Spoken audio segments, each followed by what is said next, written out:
On today's episode of Homeworthy, we're visiting Pleasant Ridge, Michigan to explore the beautiful home and gardens of Brad Stanwick and Matt Anstett.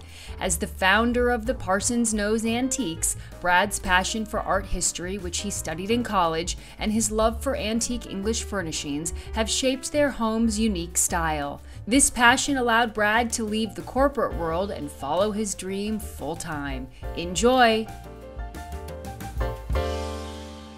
You're watching Homeworthy, where we believe every home has a story. Before today's episode, click the join button below to support all of the storytelling we do on this channel.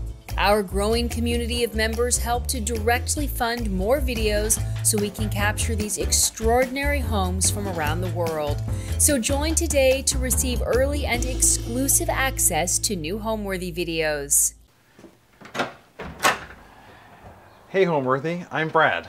And I'm Matt. Welcome to our home in Pleasant Ridge, Michigan. We'd love to show you around.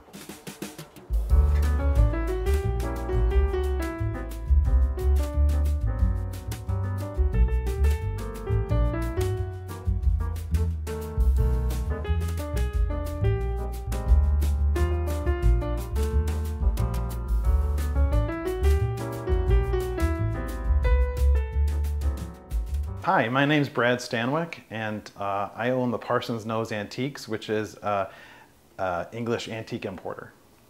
And I'm Matt Anstett. I was a research scientist for about 30 years until I recently joined Brad to help him with the antique business. So we're in Pleasant Ridge, Michigan, which is a really small city just north of Detroit. And our house is a California bungalow. And when was it built? It was built in 1912. We did a bunch of research and found actually an article in the Detroit Free Press from 1912 showing the house selling for about $5,000. And this was sort of a community of to get away from the city, so it was a lot of cottages, and really this was the country. We're about 15 miles from Detroit.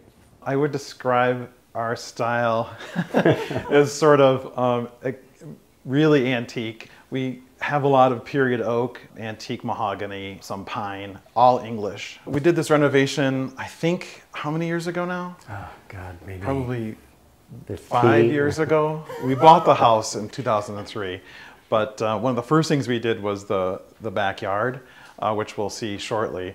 But we're really excited to do this kitchen renovation. This hearth room here was not actually here. It was a sliding glass door outside. So this, even though it hopefully looks like it's been here for a while, this is a brand new room with a brand new fireplace. We put in a full wood burning fireplace, which was really important to us. And then we have the wood storage underneath there as well.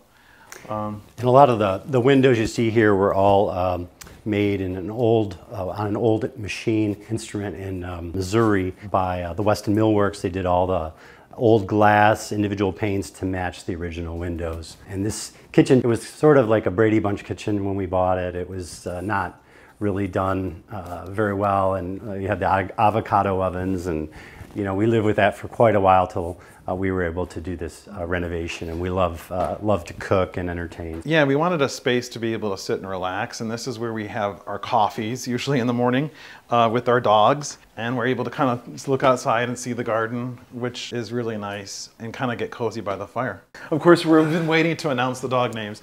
This is Clementine. This is Miss Eleanor. And they're Cavalier King Charles Spaniels. So really everything you see in the hearth room is from us, the Parson's Nose. The chandelier is a German chandelier, Black Forest. This dining table is English, pine, and it expands. So we can set a few more people around it if we need to. These are old Windsor chairs from England that are surprisingly comfortable, and we do tend to use and abuse them, and we really love them. The paintings, you may notice a theme of horse paintings. I've been told that I've cornered the market on them, but we love the look. Also, we're really interested in Chinese porcelains as well, so you'll see those all over the house. As far as inspiration goes, for me, I've always been sort of an Anglophile. My background's in art history with a minor in decorative arts. It sort of has been a natural thing for me to start doing, importing. I was in the IT world for about, I don't know, 23 years, which was great. But in 2019, I was able to leave the IT world and start doing the Parson's Nose full time. This is a little, what I call a Lake District table, and it's one leaf, opens up, just when you need a little bit of extra room. It's old oak, so you'll see that as a theme kind of throughout the house. So these I purchased in England at an auction house in the countryside, and we really try to light all of our artwork because it adds so much to the room. And then that's a little duck head that's actually from Denmark. All right, so let's take a look at the rest of the kitchen. It was really important for us to have a good size island. It was intended to look like it was built from old pine, and this is Carrara marble on top, which definitely gets etched, but we sort of like that patina, and we love using the kitchen. So you'll notice the range and the cupboards over there that there's scratches and dents and dings, but we do a lot of entertaining and a lot of cooking. So. Now, when we first had it installed, we were worried about little scratches and chips and things like that, but over time, our friends and family came and destroyed everything, so, and we did too. It's the best kitchen for us, and we really love it. We went from having kind of the worst kitchen to having our dream kitchen. So. Yeah, absolutely. And then one of the funny things about the kitchen is there's no upper cabinets. What we did instead was over one of these pine dressers, where we keep all of our dishes and bowls. So we really don't have any uppers, and we use this every day. And when the dishwasher is done running, we put all the dishes, and then when we serve, we grab them all. But it's really handy, and we really love it. And it's sort of enabled, I think, a different look than when you have uppers. We also did these copper pots here, which yes, we do use. Maybe not as often as we use the stainless steel, but we definitely use them. And some of them are rather old. They have really beautiful iron handles. We love the warm look of them and have enjoyed collecting them. And polishing. We also had a lot of the hardware here you see for the shelf and the hanging made by local craftsmen. So we often find people that are local that can do some unique things like this, and also we had some of these things like this push button gangplank here done by our the same craftsman, and he stamped out the different areas that these push buttons, which we put in, light up. This kind of came from inspiration from, we tour a lot of the local mansions, the Ford homes. So these large Tudor homes that Edsel Ford and Henry Ford had built back in the day. And one of the things we saw in one of the houses was this really long push button light switch panel. So we kind of took inspiration from that and some of the other designers. We worked with designer John Rattray. He owns Craig Hall Interiors. And so while, we sourced really all of the antiques, and we sourced, all of those types of things, John did a number of things for us around space planning, electrical plans, style of the light fixtures, the plan for what the tile would look like. For example, we're not particularly good with fabric, I have to say, but John's brilliant, and he chose anything that you see that's fabric. And here he chose really all the paint colors as well. And a lot of detail on the space planning to optimize the square footage that we have. It's about a 2,800 square foot house. So this just, the way it was laid out, the way he laid this out really is an open kitchen space, which is great. And I think that's one of the things that you forget that you need is space planning. So, I'm kind of a furniture guy, if you can tell, and so I just kind of want to cram furniture everywhere. But John really sort of restrained me and made sure that we were doing the right thing with the space and in really the right look. So kudos to John, and really we couldn't have done it without him. Now we'd love to show you the dining room. And on the way, you can see the bar that we installed with the beer taps. I did a lot of engineering to have a full-size fridge, bar fridge in the basement, and lines that come up to these two taps. Of course, they're empty because it can be very dangerous to have any kegs of beer on hand for very long. And one of the other things we did was we put a second dishwasher in here, which really has saved our lives many times, especially during a party. So I think one of the things that I would definitely suggest doing would be having 2 dishwashers. So you can see it's kind of right here. John did a really good job, and there's some dishes in there. But John did a really good job planning the look of the kitchen. The fridge. And there's the fridge, yeah. Bar fridge. So come on into the dining room next.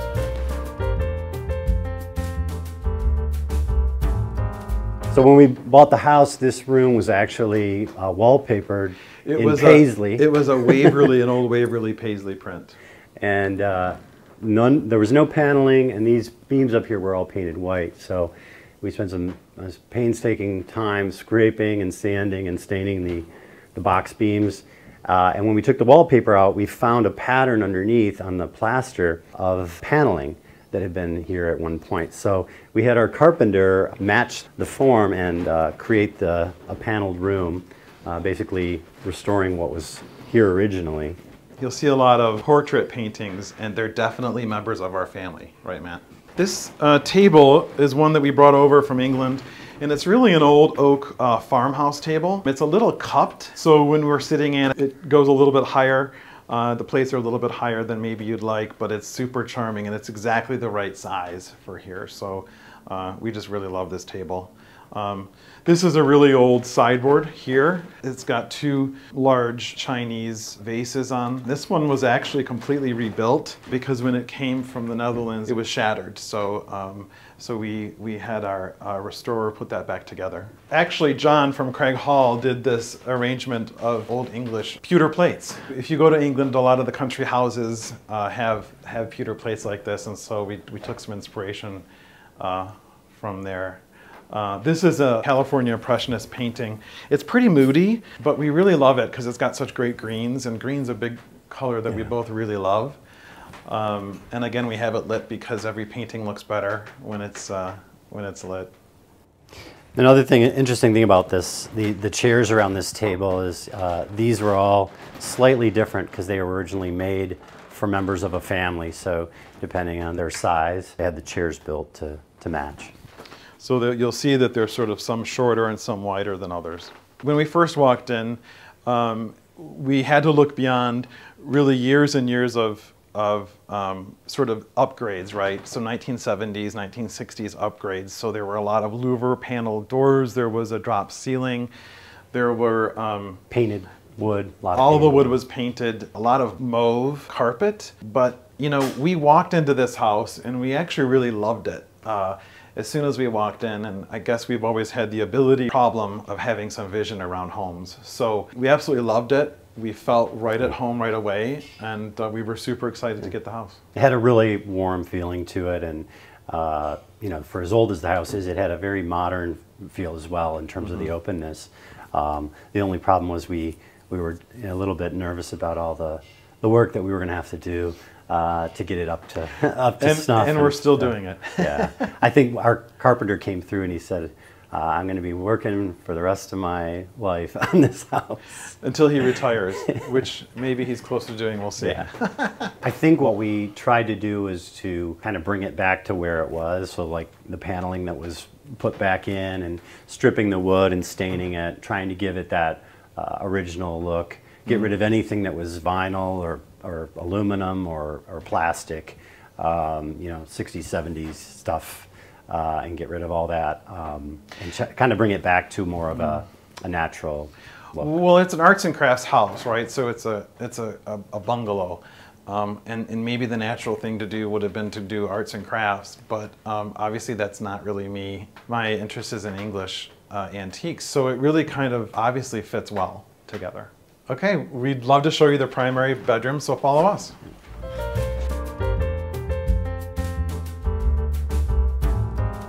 Okay, so this is our primary bedroom.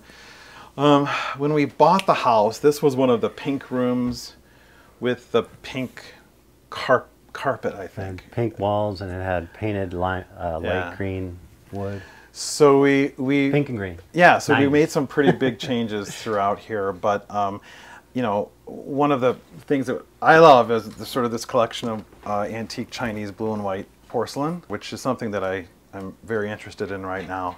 And then this bed is pretty interesting, right? Because we had it made in England, so it looks antique. It's made out of oak. And we actually had sent this bowl and said that we really wanted this bed to be this color. So the guys over in England, I think, did a great job matching it. And we're super pleased with it. I just want the Scrooge curtains for this, but... Yeah, so this is an old English court cupboard made out of oak. And on top, I've got Chinese blue and white porcelain that I've been collecting for a few years now. You can see different sizes of vases. This one is a particularly old one. It's an old cash pot. And I just love the quality of the porcelain and the look of the blue and white. I think is just beautiful. We love the different horns and antlers from deer. It sort of follows along a really distinct culture around hunting in England, and they decorate a lot of their homes with the antlers, and so we've done the same thing. Yeah, when we go to England, we go to some of these manor homes like Haddon Hall, which is very much was a hunting lodge at one point in its history, and so very wood oak and antlers, and very cool. So we go to England about once or twice a year, and really we kind of head to the north of England, and one of our favorite things to do is to visit the country houses. So places like Chatsworth, Haddon Hall that Matt had mentioned earlier, and we love going through the houses. We love seeing the kitchens in particular, I think. But also get inspired by all of the furniture that's so beautiful and all over the place in all those houses. And they also have a lot of gardens, and of course the history of the whole country. And then we've made friends there, so we do visit with them and tour around and do some of the pubs. These are English oak chairs that we brought over from England, and John chose the fabric on the chairs, and it's sort of another neutral that kind of blends in well with everything in the house, I think, the walls, and also these beautiful velvet curtains that John chose as well. So this is some more example of us working with a designer and probably never being able to make that decision, at least either one of us. Actually, this is our Japanese maple that you'll see shortly from around our patio and back. And so these are just some branches from it that we brought in and put in a blue and white antique Chinese porcelain vase. I should point out something kind of funny about this tall boy is we sort of have lost the screw that goes on that, so we're working on trying to find that. But also, we're kind of okay with some of the quirkiness of furniture and age and things that happen to it over time, because it just sort of makes it real and gives it a sense of history. We sort of like to see that every once in a while. You'll also see lots of marks or rings or maybe chunks of wood missing. And to us, that's all part of the process of owning antiques and part of the history of each piece. Home, I guess, is some place where you feel safe, secure, and comfortable, and it has a warm feeling, and it's a place you always want to return to when you're out traveling. It's a cozy place, I guess. It's also a sanctuary, right? It's a place to kind of unwind and to really surround yourself with the memories and some of the things that you appreciate. So let's go into the primary bathroom. Why don't you follow me?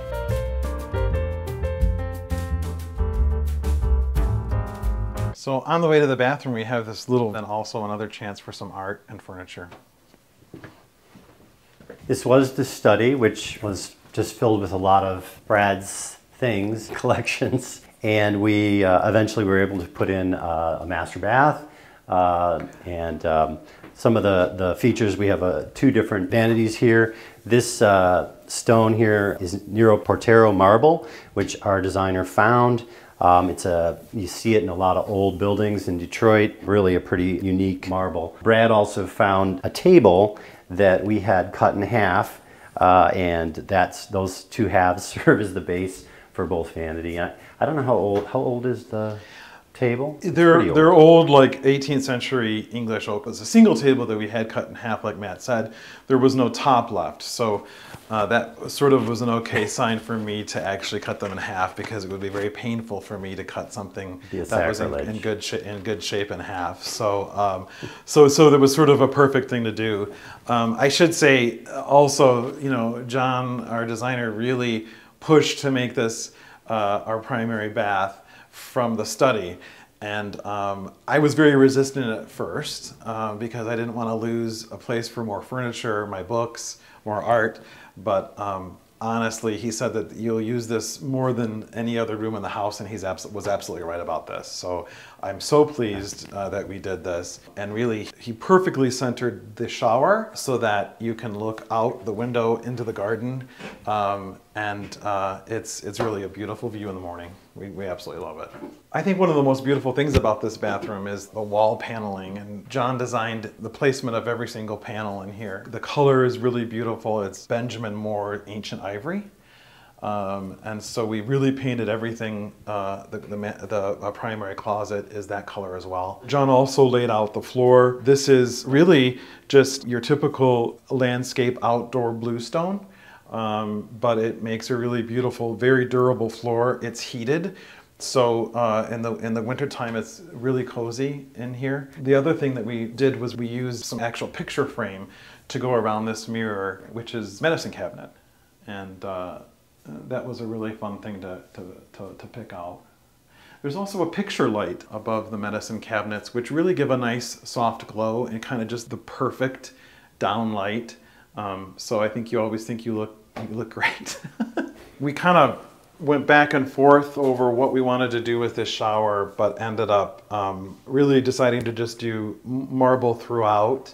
There's some nice cubbies in there. The floor is heated in the shower as well, which really helps to dry it. And when you're stepping on it, it actually is never cold, which is kind of nice too. There's also another sort of gang of switches here in unlacquered brass that we had made, and they're listed, and maybe you can't see it that well, but John's very big on electrical plans, which I never really thought about until we were doing this renovation. But you know, he's got dimmers in all the right places. When you leave a room, you can actually turn off anything that you didn't turn off when you were in the room, which I think is a great feature. And the heated towel. Yeah, the heated towel bar we had here, which is unlacquered brass, which at the time was impossible to find. It's not so much about having a warm towel to dry yourself, but it also just dries the towel quicker, so they actually stay fresher over time, which I think is a really cool thing. Now we'd love to show you our patio. Follow us.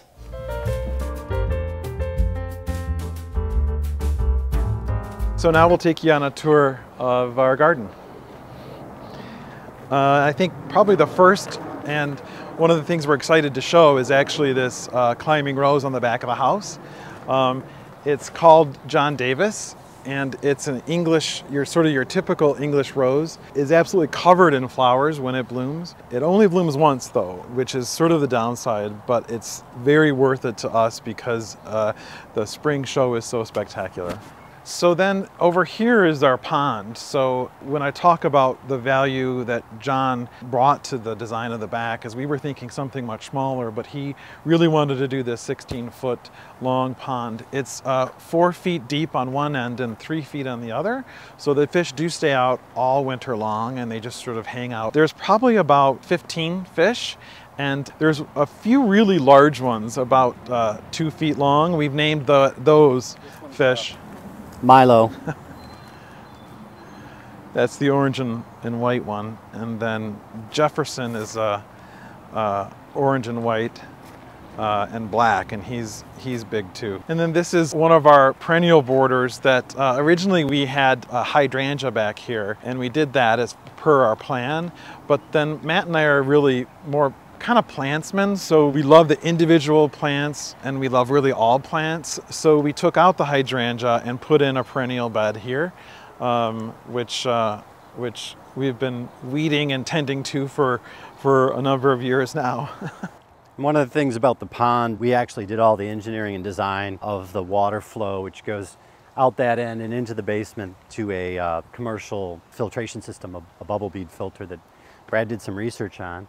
And then the water then comes back through this end. So it keeps a continuous movement and filtration and healthy water quality. You'll notice there's 3 pink roses in here. We saw them at the nursery, and our favorite nursery is Telly's in Troy. And there wasn't a name for them, so we went ahead and bought them anyhow because they had such a beautiful pink flower on them. And we call it the Matty Rose after Matt because he was the one who actually picked it out. And it's proven to be absolutely beautiful and blooms tremendously kind of all summer long. And I really wish I knew the name of it. So if anyone out there knows it, I'd love to. I like the name. So one of the things we did was plant a lot of boxwood, as you can see. I don't know, there's probably hundreds of them here. They were very, very tiny when we bought them. Now they've grown. And we also planted these Alaskan weeping cedars, which have gotten really, really big. We did clear a lot of kind of the brush that was here and put in a lot of the stuff ourselves. The view that we wanted, though, from the bedroom was really out at these Alaskan weeping cedars because they just have such a sort of romantic look to them. We planted a lot of peonies. This is about the only one that is still blooming, so it's kind of time for us to take all the old peonies out and put something in that'll be a little bit happier. So this is a big olive oil pot that we actually just put in here about a week ago. We were looking for sort of just the right thing that was just the right size and came across this in England, so I'm super excited to have it here. I think it adds a lot to really the end of the pond, which, you know, it's important when you're gardening and when you're designing landscape to have focal points and a place to go to, and we've tried to do that here. We've made this also into a perennial border where we sort of put in peonies, roses, there's garden phlox, there's asters, and then also some sort of natural native plants across the back, including Joe Pye and cut flower. But we punctuated the beds with these viridis yews, which are these upright yews that grow kind of in this very beautiful sculptural shape. One of the other things that we love is nature. We love backyard birds, and one of the best things to do to bring birds in, to put in bird baths, because water is super important to the birds. We also sort of did a little copper pipe off one of our drip hoses, so when that zone runs, it also fills the bird bath up. So that helps kind of keep it filled. We also, to avoid mosquitoes, we have these little all-natural mosquito bio thingies. We put this yew hedge in to kind of stop the view, but also to have a background of green in order to show off our geraniums. And then we had a little opening spot made so that we can put so this is a little bit of a sort of a secret area where we've got ferns and trillium. We planted hemlock really early on in the work here. And so it's a very green and very cool space that we really love. Yeah, we've tried to plant some Japanese ferns, and also these are trillium, which is a Michigan wildflower that grows up in the woods in Michigan. So we put a bunch of them under here to see if we can get them. To sort of continue on with the yew hedge, we are letting this section on each side grow so we can do an archway, sort of a living archway over each entryway here and on that. So this is our patio. So this is where we do a lot of our summer entertaining and have cookouts. These are Japanese maple trees that are the ones that we cut some to go into that vase in the primary bedroom. And these are really, they grow like weeds. So we're constantly having to prune them, but they have a really open, airy, and beautiful feel to them. And they're really the right choice, I think, for our patio. We absolutely love them. And they turn a really great orange in beautiful color in the fall. Autumn time. Yeah. So that's sort of an added bonus. Yeah. This is my bell. Oh.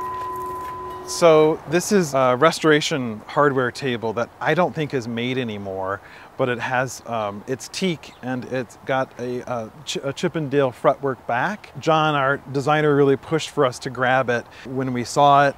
because he, for some reason, knew that it was going to stop being made, and it's really the perfect set for out here. And one thing I started to collect are these citrus trees. These are bear's lime. A friend of mine in California had them growing crazy, so I had to go online and find them and see if I could grow them here in Michigan. They've been in our sunroom over the winter, and we got some limes for gin and tonic. All right, this has been a lot of fun, but it's actually time to go to work. So why don't we head over to the Parson's Nose warehouse.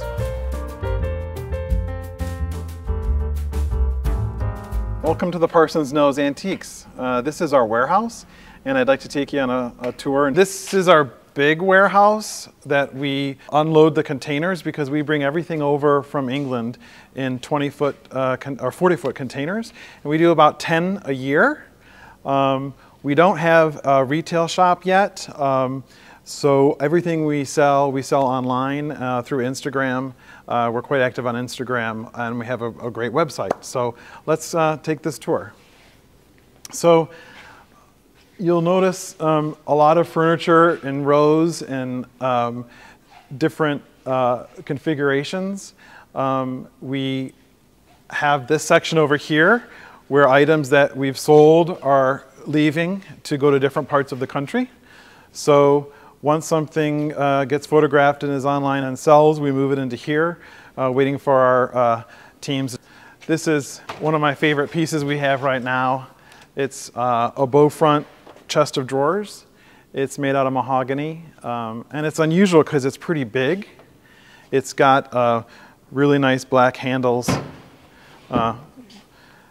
big generous drawers, which is always nice, bone escutcheons, and a kind of a really cool shaped apron down in the front. I've always been a collector of antiques, of furniture, of paintings, and I got started because I'm such an Anglophile, and I wanted to start importing English antiques and making them available to everybody in general. But the thing that I knew I wanted to do was to do it all online. So we go over to England about 2-3 times a year and source all of these amazing pieces that we bring back, and we're really excited about where the business is going. I've said that we don't have a shop yet, but we are planning on opening a shop in Charlevoix, Michigan sometime this summer. So this big piece on the wall is a French barrel back housekeeper's cupboard. So it's, I don't know, probably what, 9 feet tall, but I really love it. It's got a really beautiful color pine. And let's see if we can get the doors open. It's always a little dangerous, never knowing exactly what's in there. But I think it's a pretty impressive piece. I really like that. And also these rhubarb forcers, which are pretty interesting, because what you do is you place it over the rhubarb as it's starting to grow, and the plant reaches for the light, and in the meantime creates very long and somewhat pale stalks that have more flavor and are really more tender and easier to cook with. So rhubarb forcers. So one of my other favorite pieces is this painted blue pine linen press. It's got, let's see if I can get it open, shelves up on the top, which are really useful, and then drawers, whoop, a little loose, but drawers on the bottom half. So, and I think the color is just really, really cool. It's kind of like a, I don't know, a really light blue, right? Yeah. I was going to say robin's egg, but not quite. And some of the other detail, I mean, the grain on these knobs and then this inlay, you just don't get that on newer pieces of furniture. Another piece I think is pretty cool is this ebonized pine English chest of drawers. I just love the color. I think it's kind of, black's kind of a neutral, right, sometimes, and it's got beautiful wear. And it's just a really useful piece of furniture. We sell a lot of chest of drawers. This one probably not so much for a changing table, but we do sell a lot of them for changing tables for nurseries. So it's always a good piece to have. So this is a different warehouse. It's the first warehouse we got. Actually, the warehouse that we were just in, or the warehouse next door, is our second warehouse. But this one has a few special things about it. It's got our photograph wall. So this is the wall that we take all of our photographs against, as well as the rug. So if you follow me on Instagram, you'll probably be very familiar, very comfortable with what you're seeing here. But you know, we only usually show enough to show off the piece of furniture, but you get to see everything kind of behind the scenes here. So this is what we call Welsh dresser. Usually Americans call a chest of drawers a dresser, but in England they don't. They call this piece of furniture a dresser. And it was intended to be in your kitchen or maybe in your cottage dining room. And if you remember our kitchen, we have one as well. But it holds a ton of plates, a ton of mugs, and anything else you might need. And I love this one because of the color. It's a really pretty sort of bleached pine almost, although it's not been bleached. It's really light. And then I'm just a sucker for these big chunky knobs on all the furniture. I just love it. This is the workshop area that we repair anything that maybe had a little trouble coming over the pond from England. Really everything gets waxed, maybe touched up a little bit with paint perhaps, but this is really an important part of really being an antique dealer because you're also a furniture repairman. That's just kind of how it is. All right, so this is my actual office, and if you follow me on Instagram, this is often where I'm sitting posting or creating the reels and trying to do something interesting for both you and me. But I love this office because it's filled with pine, and my house is all dark oak, so it's a nice change. This French bird cage against the wall here, I really love, and it's got just a great look to it. And also I love this pine cabinet, which I put a lot of my books in and some antiques and other pieces. And then this is kind of my messy desk where I sit and spend a lot of my time. Thanks for watching. Go to homeworthy.com for exclusive content and shopping guides.